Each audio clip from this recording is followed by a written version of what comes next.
If your Alienware Aurora R7 is experiencing blue screen crashes, this guide provides proven solutions to troubleshoot Windows blue screen of death errors and restore stability. So while you're performing updates, you're getting an IRQR not less or equal message, K-mode exception not handled, kernel data in page error, a lot of errors pertain to this problem, and we're going to go ahead and jump into what should hopefully be a pretty straightforward process, guys, and we're going to go ahead and jump right into it. So first thing I'd recommend doing would be to actually go ahead and boot to the troubleshooting utility on Windows 11. So if you do a hard power off 3 times in a row, Windows should automatically attempt to launch the starter prepare utility. And if it doesn't find anything, it will give you the option to select advanced settings, in which case it will take you to a screen that looks like this. Now, if it does not take you to a screen that looks like this or you're unable to get to that, you can also download the Windows 10 Media Creation Utility, or Windows 11. They probably will make a creation utility for Windows 11 at some point. And it doesn't really matter. You can actually run the Windows 10 utility on Windows 11 as far as I'm aware. And you should be able to run the troubleshooting utilities built in within it. So you just would go ahead and download it to an ISO file and then burn it to a DVD or USB. It'd have to be about 4 gigabytes or more. It couldn't be a small USB flash drive, and it couldn't be a CD. It'd have to be a DVD. And then you'd boot your computer from it. So depending on the computer manufacturer, you'd have to tap a different key on your keyboard in order to launch that menu, in order to select what boot drive you want to go off of. So it could be anything between the escape key, F2, F8, F12, for example, and those are the function keys on the top of your keyboard. So you may have to just do a little bit of trial and error. Shouldn't take you more than a couple minutes. Googling it would probably be best before you even begin. But anyway, we're ready to go ahead and jump right into it. So we're on the choose an option page. So these will look very similar whether you're booting from it directly within Windows itself, or if you're plugged in a USB flash drive with the media creation utility installed and you selected the recovery option. So when you are setting up your Windows 11 installation or Windows 10, depending on the drive you're using, there should be an option to repair your computer in the bottom left corner of the dialog window, one of the first screens that comes up. You go ahead and select that, and then it would take you to a troubleshooting screen like you see here. And you want to go ahead and select troubleshoot, reset your PC, or see advanced options. And then there are going to be a whole bunch of options in here that we're going to explore in today's video. The first one, we're going to actually go underneath advanced options and then select startup prepare, fix problems that keep Windows from loading. So go ahead and select that first.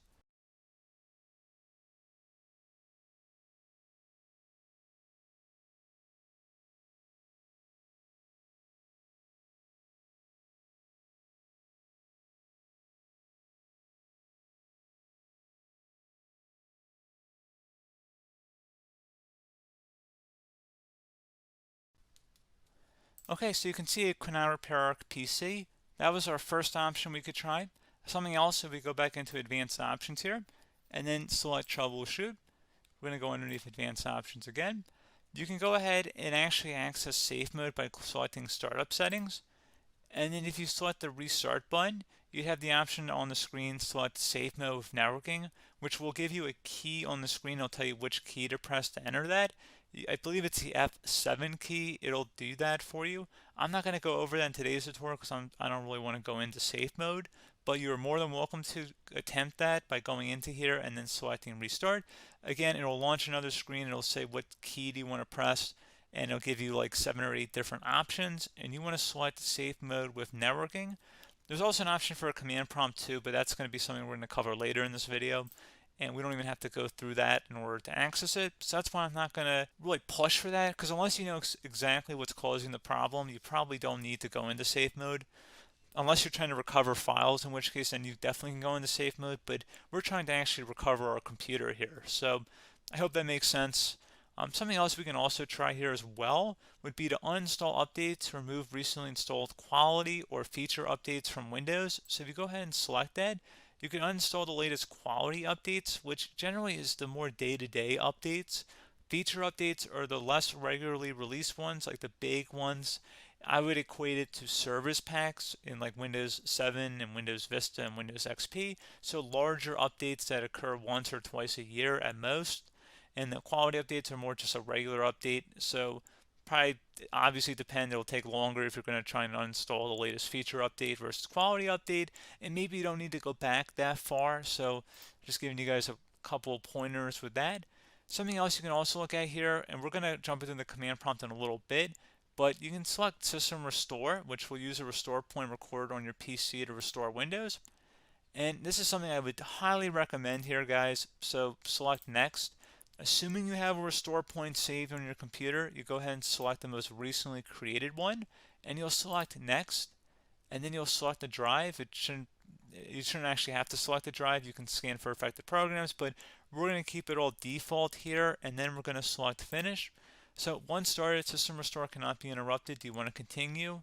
I think we're going to select yes. I don't think we have anything better to do on our computer right now, so just give it a moment here to initialize. It will take a couple minutes to run, obviously depending on how large your hard drive is and how much is saved on the System Restore point. So just give it a couple minutes here.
Okay, so you can see System Restore completed successfully. The system has been restored. Your documents have not been affected. Click the Restart button to restart your computer. Go ahead and select Restart.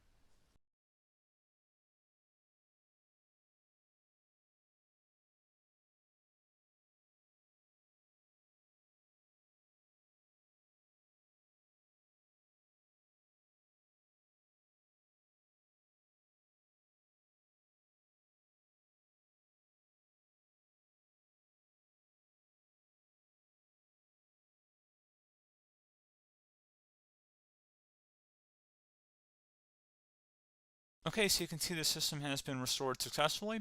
We're going to go over a couple different methods in addition to that if that did not work. So I'm just going to pause the video and we're going to start back on the recovery screen that we started with. Okay, so a couple other things we can try here too. If you go back into troubleshoot, you can select reset your PC, let you choose to keep or remove your personal files and then reinstalls Windows. You can select to keep my files, which will remove apps and settings but keeps your personal files. You can also select remove everything, which will remove all of your personal files, apps, and settings. So this is more of a factory reset, the second option here. First option, it should not delete all of your personal files. However, it will pretty much clear most of your programs, and keep in mind, there's no guarantee that your information, number one, is even still available and easily recoverable on your computer to the point that you actually would be able to recover anything. And the second point is that there's always a chance that it won't actually recover and it will just do a factory reset anyway. So there's no guarantee that actually would keep your files anyway. So I would recommend trying to get a recovery tool and backing that up first before selecting it anyway. But again, those are a couple of different options. And then something else you can try here if you go back to the choose an option. Another option, if you go underneath choose an option and select troubleshoot, advanced options, and now select where it says command prompt. Okay, so the first thing we should do is type our main hard drive here. In most cases, it should be the C drive. So you just do a C colon and then hit enter on your keyboard. So once you're underneath the C drive, we're going to type in dir and then hit enter on your keyboard. It should have program files, users, and Windows all in there. That's how you know you're in the right directory.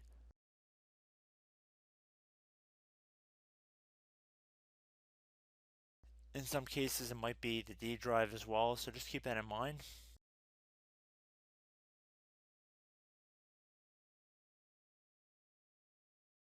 Next thing we're going to do is type in cd space /Windows /system32/config, and then you're going to hit enter on your keyboard.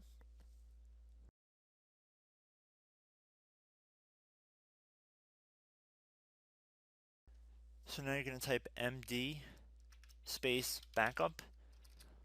If you've seen other tutorials, it might also say to put down md backup.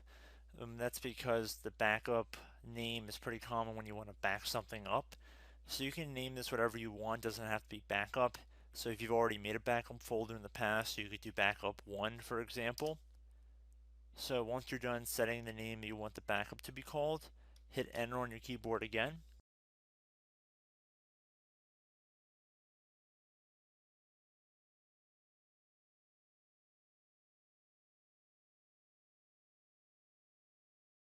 At this point you want to type copy, C-O-P-Y, space, then you want to do the star symbol above the 8 key, then do a period or a dot, whatever you want to call it, then another star sign, and then another space, and then type backup, and then hit enter on your keyboard.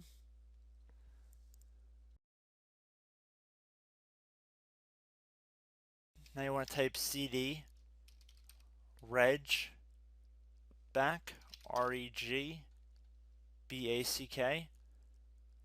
and then hit enter on your keyboard. So now that we are under the reg back, so now you want to type dir again, and then hit enter.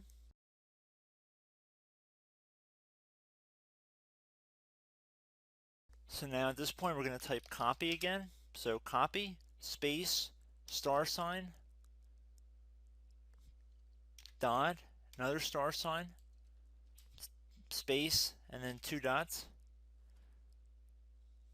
So we're going to type copy, space, star sign, dot, sign,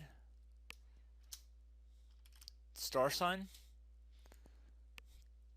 dot, dot, and then hit enter on your keyboard again.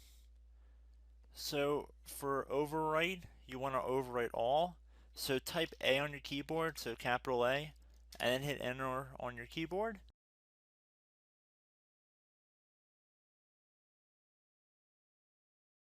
So at this point you should be good to go. You can close out of the command prompt window, and if you accidentally continue to Windows 10, you should be all set.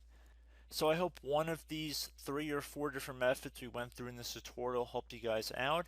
Again, I'm not sure if you guys heard me earlier, but try to go back into your safe mode if possible and uninstall any programs you know might be conflicting with the Windows startup if you can get into safe mode.